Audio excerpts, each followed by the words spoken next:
안녕하십니까. 글로빗 논문 컨설팅 전성욱 대표 박사입니다. 이번 시간은 자료 수집 절차에 대해서 설명을 드리도록 하겠습니다.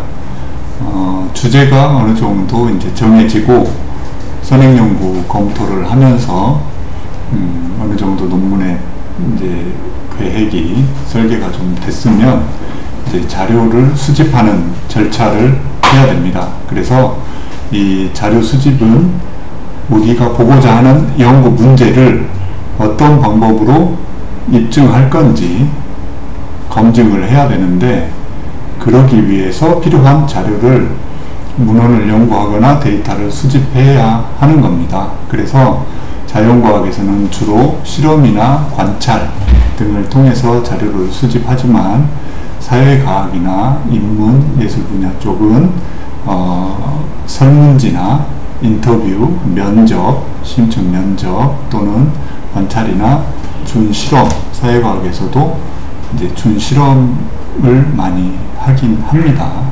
그런 방법을 통해서 자료를 수집하게 됩니다. 자료 수집은 특히 자료 수집하기 전에 연구 대상을, 분석 대상을 어떻게 할 것인지를 선정을 해야 됩니다. 그런데 분석 대상을, 자료 수집하기 전에 분석 대상을 선정하는 데 있어서 우리가 흔히 간과되는 게, 혼자 쓰시는 분들은 설문을 우리가 뭐 어떤 대상으로 300부, 400부, 500부를 받더라도 어느 지역에 누구누구를 대상으로 이렇게 받았다, 300부 받았다 이렇게 써져 있는데, 그렇게만 쓸 게 아니라 연구 대상은 몇 명을 대상으로 언제부터 언제까지 이렇게 자기 개입식으로 받았다, 이게 중요한 게 아니라 우리가 보고자 하는 연구 문제와 관련이 돼서 구체적인 연구 문제라고 하죠. 그래서 우리가 어떤 그 분석을 할 거냐, 그런 거와 관련해서 이제 대상도 선정 근거 위주로 기술이 돼야 됩니다.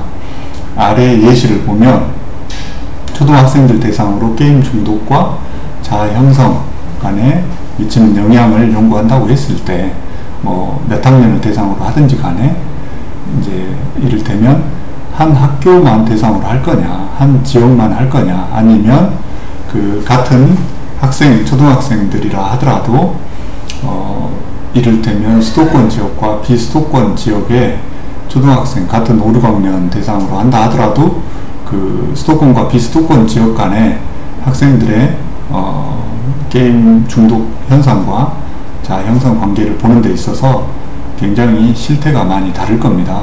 상황도 다르고. 그래서 지역별로 비교를 해보고 싶다, 그렇다라고 하면 대상의 선정도 당연히 같은 500부를 하더라도, 400부를 하더라도 뭐 수도권 지역의 절반 정도, 비수도권 지역의 절반 정도, 정확하진 않지만 어느 정도 그렇게 밸런스드하게 샘플링을 해야 될 것입니다. 그런 식으로 연구 대상은 우리가 보고자 하는 세부 연구 문제와 관련해서 선정 근거 위주로 작성이 돼야 됩니다. 그리고 당연히 이 대상의 선정 근거를 제시하는 데 있어서 지도 교수님과 그 전에 연구 문제와 연구 설계를 하는 단계에서 상의가 되셔야 되겠습니다. 그리고 이제 수집할 자료도 1차 자료, 2차 자료, 3차 자료라고 하는데, 이 자료를 어떤 자료를 활용할 것인가, 그거를 결정하는 데 있어서도 그냥 우리가 직접 만드는 1차 자료를 쓸 거냐, 아니면 기존에 만들어져 있는 어느 정도 공식력 있는 세컨더리 데이터 2차 자료를 쓸 거냐, 그런 것들을 결정하는 데 있어서 그냥 뭐 편의에 의해서 이렇게 하는 것보다는 우리가 검증하고자 하는 가설과 어떤 또 보고자 하는 연구 문제, 그리고 그 연구 문제와 목적에 따라 이제 분석 방법이 결정이 되는데, 그 분석을 위해서 기존에 있는 2차 자료가 적합할 건지, 아니면 우리가 보고자 하는 연구 문제와 목적에 따라 뭐 설문을 설계하든 인터뷰를 하든 우리가 보고자 하는 연구 문제와 목적에 따라 그 자료를 만들 것이냐, 1차 자료로 그거를 결정해야 됩니다.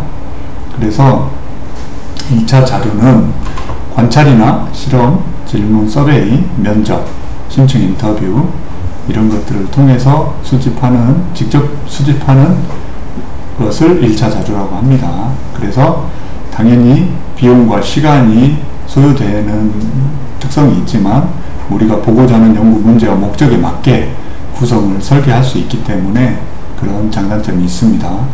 그리고 1차 자료는 관찰, 실험, 서베이, 인터뷰, 뭐 심층 인터뷰도 있고 뭐 1대1 인터뷰도 있는데 그런 것들을 말하는 거고, 2차 자료라고 하는 건 말씀드린 것처럼 1차 자료를 제외한 기존에 나와 있는 구성되어 있는 자료를 2차 자료라고 합니다.